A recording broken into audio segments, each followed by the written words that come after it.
For years, the world's most dangerous criminals trusted a phone they thought was unhackable.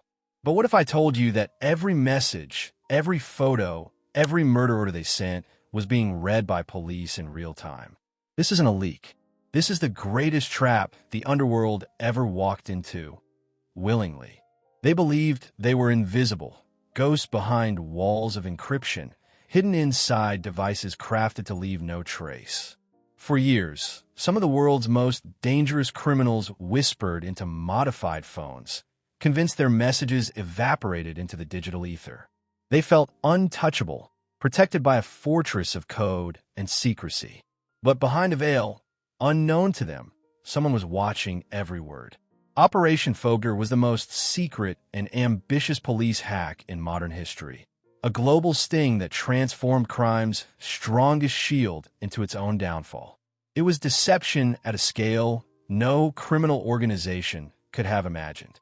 You're watching Crime Cipher, faceless, respectful, relentless. The illusion of safety. The criminal underworld no longer lurks in alleyways or smoke-filled basements. It lives inside encrypted phones customized to erase everything except the conversation itself. These black market devices have no camera, no GPS, no browser. Only a single encrypted messaging app designed to self-destruct messages and leave no metadata behind. For the people who bought them, drug bosses, arms brokers, hit squads, cartel intermediaries, these phones were more than tools. They were belief systems. A modern religion of secrecy, wrapped in sleek hardware. From high-rises in Dubai to back rooms in Sydney, they relied on them like lifelines.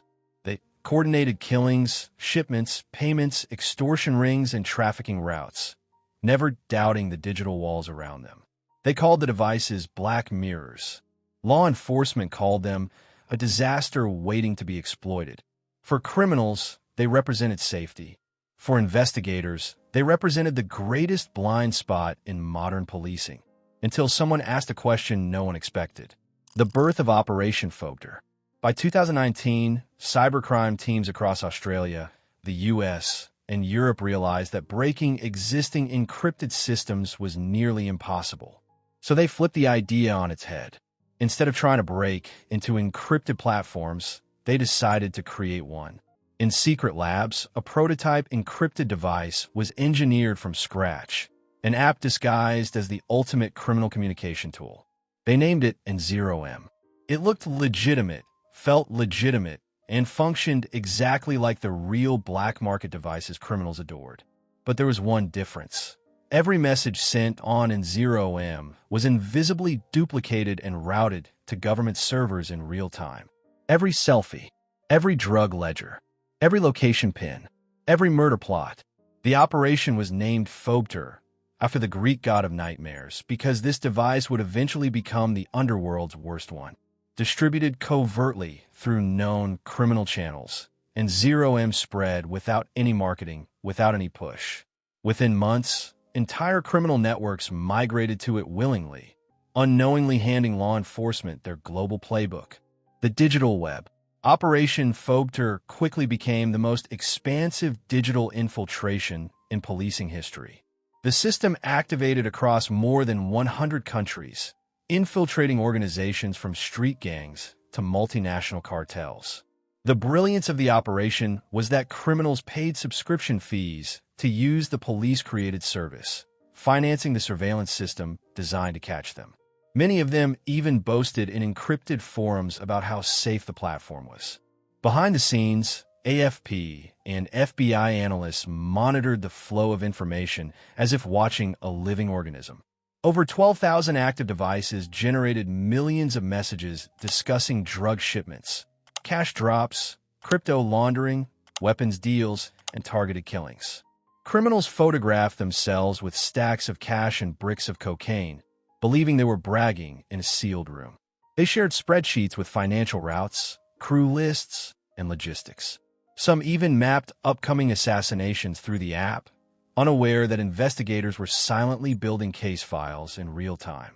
For nearly 2 years, Operation Phobetor functioned as the world's largest criminal surveillance window, complete, constant, and invisible. The hub in Australia. At the center of this enormous digital spiderweb sat a country few expected, Australia. While global networks stretched from Scandinavia to South America, Australia produced the highest concentration of criminal communications per capita. Every major outlaw motorcycle gang, the Comancheros, rebels, bandidos, Mongols, adopted and 0M as their internal communication tool. Middle Eastern organized syndicates used it to coordinate imports and cash movements. European cartel brokers used it to negotiate shipments from Rotterdam, Antwerp, and Dubai. Investigators were stunned to discover that nearly 40% of all N0M messages worldwide originated from Australia or were linked to Australian-based criminal networks. The country had unknowingly become the digital headquarters of a global underworld economy worth billions. Meanwhile, AFP Cyber Command monitored everything: drug shipping routes, hit orders, encrypted bank transfers, and high-level negotiations between multiple criminal factions. For the first time in modern policing, the digital underworld had been mapped, not through force, but through trust. The trigger. By mid-2021, the intelligence stored inside N0M had reached a critical mass. Investigators were sitting on thousands of active criminal plots.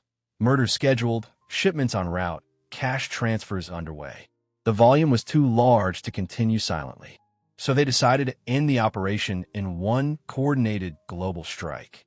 Over a 48-hour window, raids launched across 18 countries. In Australia alone, 224 people were arrested, including high-level traffickers, hitmen, importers, and crypto launderers. In Europe, the number climbed past 500. Police seized 3.7 tons of drugs, millions in cash, gold bars, luxury vehicles, weapons, and hundreds of encrypted devices that had chronicled their owners' crimes. Aftermath and adaptation. The fallout from Operation Phobetor sent shockwaves through organized crime. Criminal leaders who once relied on encrypted systems realized their entire infrastructure had been compromised. For many, the psychological damage was worse than the arrests. If N0M was fake, what else was compromised? After decades of trusting encryption, they were forced to question every tool, every device, every platform, even their allies. But like all ecosystems, the underworld adapted. New companies emerged offering improved encryption with decentralized servers, AI-driven key rotation, and quantum-resistant cryptography. Forums buzzed with paranoia, warnings, and new rules. Some syndicates returned to face-to-face meetings. The new war. The next era of crime will not be fought with guns or knives, but with algorithms, deepfakes, synthetic voices, and digital identities. Criminals are already experimenting with AI-generated blackmail audio, deepfake passports, and quantum-safe encryption built to withstand decades of technological advancement. The underworld is preparing for a future where every crime is coded, automated, encrypted, and executed with digital precision. When crime migrated into the digital world, justice followed. When criminals built fortresses of encryption, investigators learned to live inside the walls. Operation Phobetor wasn't just a hack. It was a revelation, a mirror reflecting the blurred boundaries between privacy, power, and the pursuit of profit. You've been watching Crime Cipher. Faceless, respectful, relentless. If this decode opened your eyes to the silent war inside our devices, subscribe, hit the bell, and comment Phobetor.